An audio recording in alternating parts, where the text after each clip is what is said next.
शनि दशा पड़ी जानवे किपरि।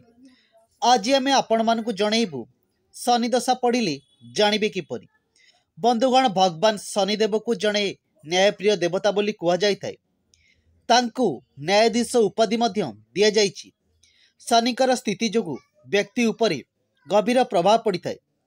जदि जातक शनिकर स्थिति अशुभ होता है ताले एही कारणरू व्यक्ति को निज जीवन में अशुभ फलर प्राप्ति होता है।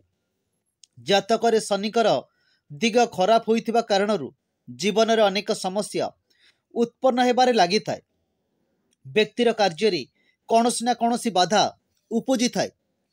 व्यक्ति को अत्यंत कठोर समय दे अतिक्रम करने को पड़ी थाए। तेबे एपरि कुहा जाए जे शनिदेव व्यक्तिर भाग्य परिवर्तन करि पारंती एवं बिगाड़ी मध्य पारंती। तेणु आज आम आपण को किछि एहिपरि संकेत विषय जनइबू जेउथिरु आपण एही विषय जानिपारिबे जे आपणकर जातक रे परिस्थिति ठीक अछि ना नाही। जदि आपण को निज जीवन रे किछि एही प्रकार संकेत मिल जाए ताले आपण भाबी नेबे जे आपणकर खराब समय आरंभ हेबाकु जाउछि।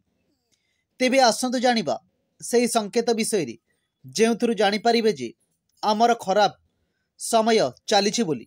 प्रथम संकेत, अनेक थर एपरि होइथाय जे जोता बा चप्पल बारंबार छिड़ी जाए बा बारंबार हजिबारे लगी थाए।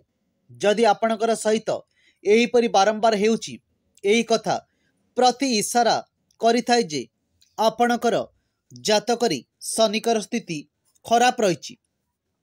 द्वितीय संकेत, जदि छात्र मानकर पाठ पढ़ारे मन लागु न थाए किंबा कौनसी व्यक्ति को किछि ज्ञान मिली पारे नाही तेबे यह शनिकर अशुभ हेबार लक्षण होइथाय। जदि कौनसी व्यक्ति को कौनसी सफलता मिली पारु न थाए आउ बाधा उत्पन्न हेउछि त ए परिस्थिति रे बुझि नेबा उचित जे आपणकर जातक रे शनि अशुभ स्थिति रे रहिछंती।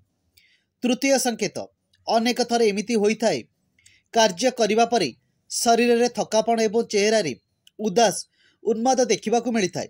जदि आपणकर चेहरा रे सर्वदा थकापन एवं उन्माद देखिया पाई मिले तेबे आपण को बुझीजिबा उचित जे आपणकर जातक रे शनिकर स्थिति खराब मध्य चलुछि। चतुर्थ संकेत, जदि कौनसी जातक रे शनि अशुभ होइथाय त सेही कारणरू सेही व्यक्तिंकर ऊपर सर्वदा आलस्य घेरी रही थाए। अर्थात व्यक्ति अत्यंत अलसुआ हो जाए एवं से निज कार्य रे मध्य मन लगाई पारे नाही। कौन व्यक्ति कौनसी क्षेत्र रे सफलता पाई पारे नाही। पंचम संकेत, जदि आपण गृह संबंधित कार्य करुछंती एवं घर निर्माण रे कौनसी प्रकार अशुभ घटुची तेबे एपरी परिस्थिति रे मध्य एही संकेत शनिकर अशुभ हेबार दिग आड़कू दर्शाई थाए। षष्ठ संकेत, जदि कौनसी जातक रे शनि अशुभ स्थिति रे रहिछंती तेबे व्यक्ति सर्वदा खराब स्थिति रे चली थाए।